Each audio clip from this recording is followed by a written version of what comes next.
Thank you very much for joining us on the Photo Flunky Show, episode number 65. Today we're going to be talking about your Lightroom editing flow. How do you select your best photos? How do you import them into Lightroom, make them work? What really works best for you?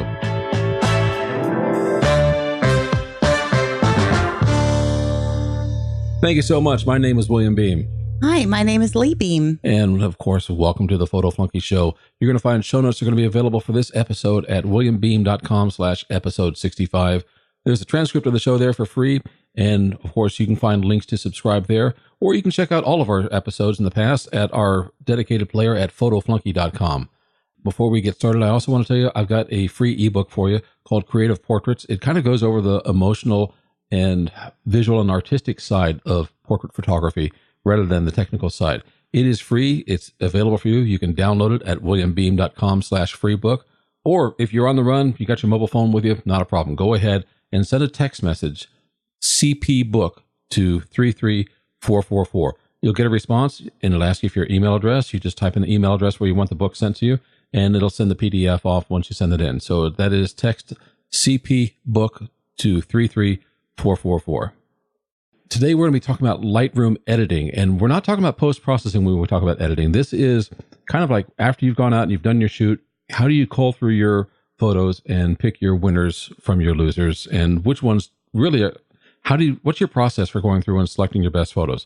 Lee and I have different ways of doing this. Both of them work for us, and maybe one of them will work for you, or maybe you'll get an idea of your own. But yes, Lee, since yours is different from mine, and I guess probably what's been considered traditional way of doing it, why don't you describe how after you've shot your photos and you're ready with your card, how do you get your best photos taken into Lightroom?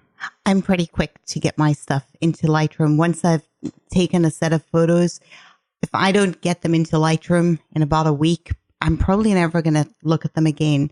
So I get them up preferably the same day. I have a look through them before I even import them. There's some of them that I can tell I'm not going to bother about. And that would include things that are duplicates that look very similar, something with obvious blur or something that I know I'm not going to care to edit. And I think that makes sense. Like there's something that it's just a failed photo overall. You don't even want to bring it in. I don't import all, ever. Ever? Ever. You used to? Actually, no, I don't think I did. I'd never select all and just bring them in. I would maybe select all and then deselect some if most of them looked good. But usually for me, if I've got 100 photos, I know that I'm only going to even be looking at maybe 50, if that. Okay. You've got the card. Are you not deleting in the camera, are you? No. Okay, so you get your card, you plug it into the laptop, and you're sorting them, I guess, in the input window in Lightroom? Yes. So you're not importing all and then making your edits. Nope. Before you ever import, you're looking at, was it just a thumbnail, or do you ever see a full-size preview? Well, you could know pretty much the thumbnail, but I tend to enlarge the thumbnail because you can adjust the size of the thumbnail in Lightroom for that. So I tend to have it a little bit bigger for that part of the process, especially if you've got a lot that are similar, because you don't want to get the wrong one. If I'm not sure, then I'll put them all in. And once I've got them in the full screen Lightroom develop mode, I start to remove them from the library if I know that they're not going to work. How did you get into this workflow? I don't really know. I guess I'm lazy. I don't like spending time on stuff that's surplus to requirements. I tend to be pretty quick to edit a photo. If I'm going to spend 15 minutes working on a photo, to me, it's not worth keeping in the first place. Now, that's not to say that if you spend 15 minutes, your photo wasn't good. It's just the way that I process things. I tend to do very light edits on mine. You're only bringing in the ones that you think that you're going to want to do post-processing on. Yeah. And if you're not going to post-process it, you're not going to use it elsewhere. And you've got to make that decision right then and there. It's not like, I'll bring this in and then maybe I'll go back later and look and say, oh, maybe I could use that photo. Yeah, because I don't necessarily, unless I've got a batch where I've chosen to process all or most of them, when I've imported, I tend not to do the backup to the catalog. I will only back up the ones that I want. So I'll if there are a lot of things that are dead and, say for example, that I import 25 of them and I end up processing 3, I don't bother to back them up. You've made your choice at import. And I do. Do you ever have something like, well, maybe I'll use that and I'll import it? Or yes. Yes. If I'm not sure, if I think it might have potential, I import it. Okay. But I can usually tell within the first 20 seconds of working on something in the develop module, whether or not I'm going to complete it. And I just kind of revert to original so it doesn't show anything, because that way I know that I'm going to delete it afterwards. Is that because of the workflow, you don't want to have it in your way, or because of space on your hard drive, or Actually, that's a good question. It is both. Generally, I like to work on a clean desk, and that goes into my laptop as well. So I don't want stuff kind of cluttering up my workflow. If I'm not going to be using it, I want it out of the way. I want to focus on what's in front of me. That makes a lot of sense to me, because I've done it the opposite way. In my case, I'll plug the card in and I will just dump everything, and then I'll review it on the computer. Now, obvious errors, like you said, blurry photos, a picture of my ankle because my butt hit the shutter or something along that line, those are going to get rejected right away. Yeah. But a lot of things I will leave until later. When I need a photo, then I'll go back and look in that category. So I'll sort things by travel, by portrait. Yeah. And then, some things maybe by family or whatever it is. Yes.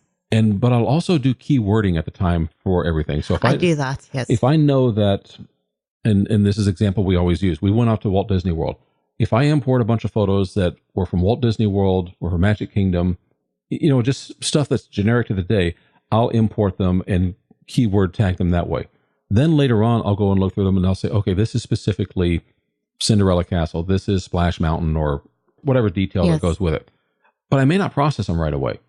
And that means I've got a bunch of photos there that are probably some good and some crap that are still keyworded. And then when I need a photo for a particular thing, then I'll go search, and I'll do a query based on my tags and keywords, and I'll come up and then I'll choose my winners. But that means I've got a lot of stuff out there that I sort through that hasn't been picked and may never be picked. I see. I do mine the other way around. Once I've processed the ones that I click to select before I export them, that's when I put in the keywords. So the only ones with the tags and keywords are the ones that are already going to be saved. See, in my workflow, after I've chosen them, it's like I'll go in through, and maybe I'm looking through them, and I'll use the pick flag, and I'll just, hit flag, and flag, like these are potential ones.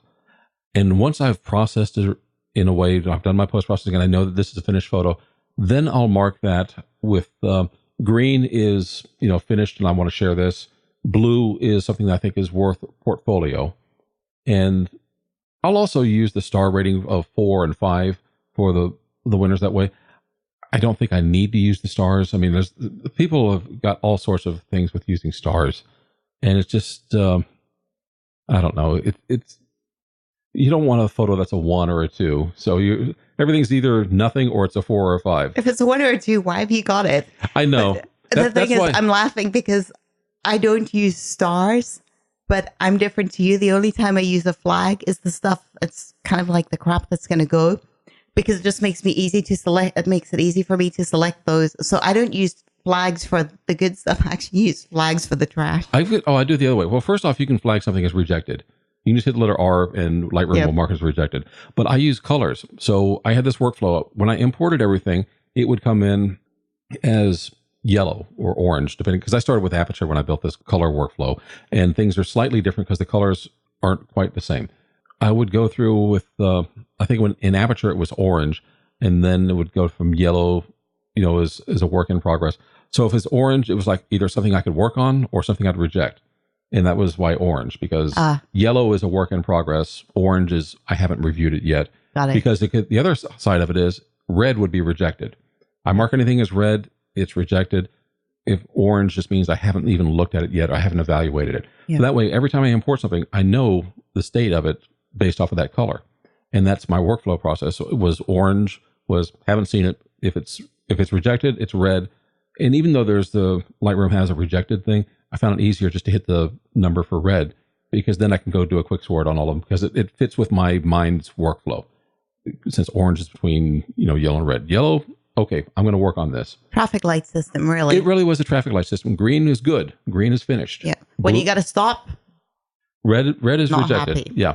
And then the blue one, like I said, blue is, like that's your blue ribbon winner. That is your portfolio candidate. Yeah. And those will change depending upon what I'm shooting and, what I think goes in my portfolio at this time. But green is always there for finished. And pick was it was a quick and easy way to say, yeah, I haven't started working on it, but I think this is a good candidate. So if it's orange with a pick flag, then it's like, this is something I want to process at some point. Yes. And it worked for me. It was very easy. Like you said, a traffic light kind of scenario. And the colors in Lightroom threw me off a little bit when I switched over from aperture, but it's like purple. What are you going to do with a purple flag? I like purple. I'd find a use for it. Purple would probably be a favorite for me. All right, so purple could be a favorite for you. And it doesn't really matter what colors you use. I use like traffic lights, but so long as it makes sense to you, the colors kind of identified where that photo is in my workflow process. Yeah. And red is like, good, it's gone. So if I'm moving through looking at photos that I want to potentially edit, I've got my fingers kind of hovering over the numbers, like, is this red or is this a pick or is this yellow? When I start editing it, it's yellow, but it's like it's either going to be a pick or it's going to be a red. Yeah. And then I can easily kind of sort through those later on, because I might want to identify the photos in culling first, but not necessarily process it right away. Okay. See, yeah, we've got very different workflows. I deal with it now, and because I don't recall. There have been a few times that I've gone back to things, and there have been a few times where I've got lucky, where I've looked at something that maybe got overlooked, and I think, well, why didn't I do anything with this? It's still here. And then I'll bring it in, and some of these have turned out to be my most popular posted photos, but they're not my favorite photos. For some reason, they just resonate with other people. Well, that goes back to what's the purpose of your photos? Like, is it your favorite or is it serving some other purpose? And I found that the ones that I choose that are serving a purpose resonate better with people than the ones that are maybe my favorite. I've got a photo of a portrait photo that I really love of a model at the Acre. And you remember the model, her name was Summers. She's the one that was... She's one of my favorites. Oh, she's beautiful, girl. But the problem with the photo is she's in a kind of like a cinder block building, and there's a big wide open window, and she's on top of the bar, she's looking out, and she's got this wonderful window light kind of coming in on her. That part I really love. But behind her, for reasons I can't understand, one of the cinder blocks is missing in the building. Oh. And there's this bright white spot with a light coming in there that really ruins kind of the whole image. Yeah. And I thought, this is one I really love all of this stuff, but because of that, I can't put that out there to show. It's just because why did I take that photo with that gaping hole in the building? Sometimes the reality is you can look for things and check your background. Sometimes you just don't see things in the flow of it when you're shooting pictures. Well, I did recompose later on and get other shots, but I didn't get the same expression out of her that I got in that shot. Yeah. The light, the expression, the direction of her face, everything that she did was perfect in that shot. And that was the one where I screwed up and had that big hole in the composition. Mm. So it happens. And how do you mark that? It's never going to be a portfolio shot, but it might be something I keep for myself. And it is. Yep. And there's nothing wrong with keeping photos for yourself. I'm just saying that because most of my photos are for me. You're using a lot of your photos for social media these days. I am, yes. But I'm a little bit more laid back about that because people on social media, my audience, are not photographers. No. They are looking for the message in the photo and the elements in the photo that they to which they can relate. Most of them have no idea on photography. So they are not criticizing me. And it's given me so much more freedom to just do what I feel like doing instead of being overly critical. And I think sometimes it's good to take a step back and just shoot some photos for the love of it and stop criticizing. There's some obvious things. You don't want an overflowing trash can in the background. You don't want, a bright spot that's sort of blown out your highlights so you don't see half the face. But honestly, other than that, just sometimes it's good to just chill and remember that you love taking photos. Not everything is up for critique. No, that's true. And I was thinking about that photo I just described, with a hole in the building. These days, if I were to use that for social media, I'd put like a graphic block of text or something over it. You'd never know there was a hole there in the photo. Yep. And all you would see is the model looking out with a perfect expression and beautiful light on her face. Yes. So there's a way to work through even you can kind of criticize yourself with some of the mistakes you make. So when you're editing it in Lightroom, you're trying to decide what your keepers are and what you're going to discard.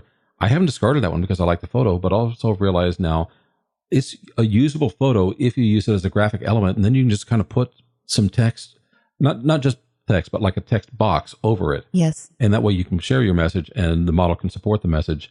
And it works very nicely that way. It does. You don't really have that many photos in your Lightroom catalog right now then? No, I don't think I've ever looked inside my Lightroom catalog, so I'm assuming I don't know what's in there. And I am just so chilled out because I take photos. I want to get better.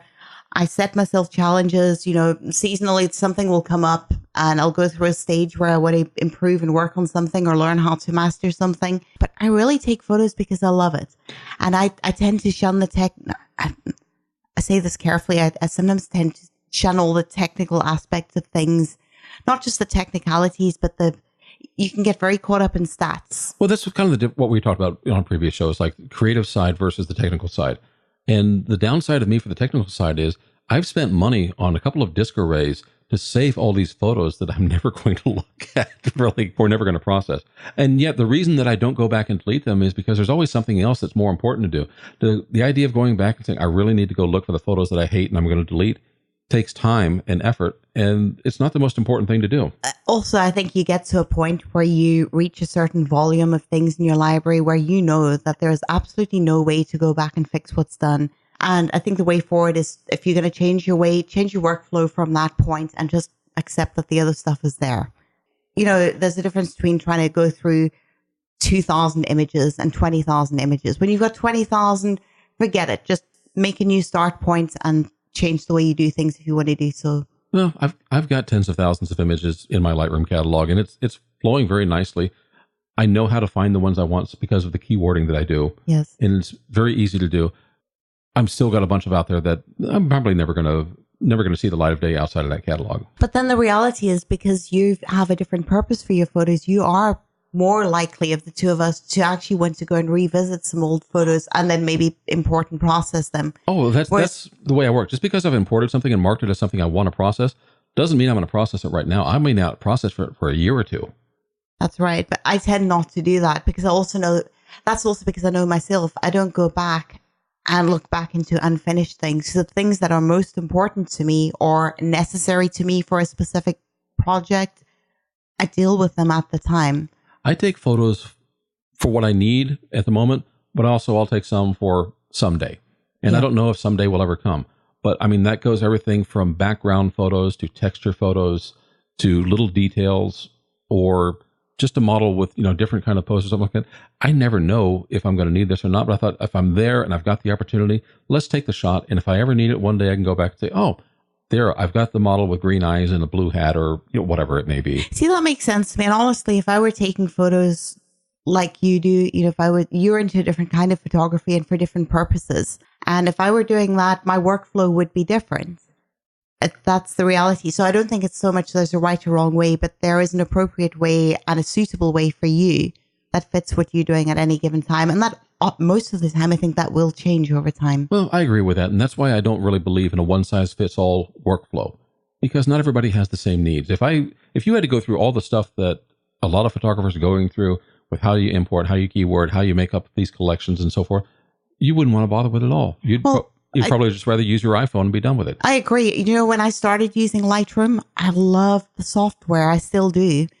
But I used a book. I did everything the way I was supposed to do, the technically correct way. And after a while, I thought, I hate this. Yeah. But when I looked at it, I thought, I love Lightroom. This is of no benefit to me. It's taking a huge amount of time and it's a chore. So I stopped doing it. I have had no regrets to this point. Maybe I will someday. I don't think you will. But honestly, where I am with photography now versus where I was when I started doing it, I'm not likely to miss anything that was there from that point. No, I don't think you're going to miss it at all. I think you found a workflow that works for you, and you at least realize that, I don't need this, and it's not going to hurt me to do without it. There's so many people that have been taught this is the one true way of doing Lightroom management, and that's not the case. Well, I think it's easy also to look at a photographer that you admire and you think, well, they're very successful, however you choose to define success. You admire their work, you appreciate their style. And then it's natural to look and see how they do things. It is. But they might be, they probably using photography in a different way and for a different purpose than what you are, and possibly at a different level.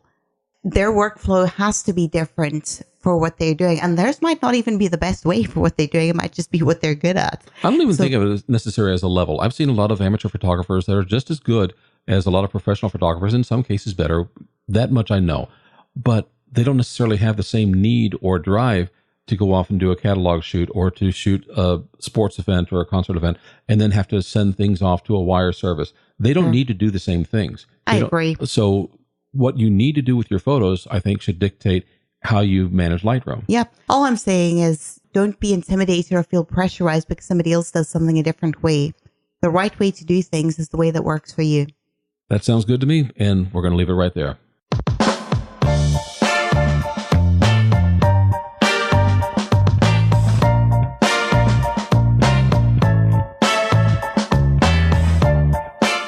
Thank you so much for listening to us on the Photo Flunky Show. As I said before at the beginning, show notes are going to be available at williambeam.com/episode 65, and you can get a transcript of the show there for free. Please subscribe to us on iTunes, Google Play Music, Blueberry, Stitcher Radio, whatever you want. The links are going to be on the show notes and also available at photoflunky.com.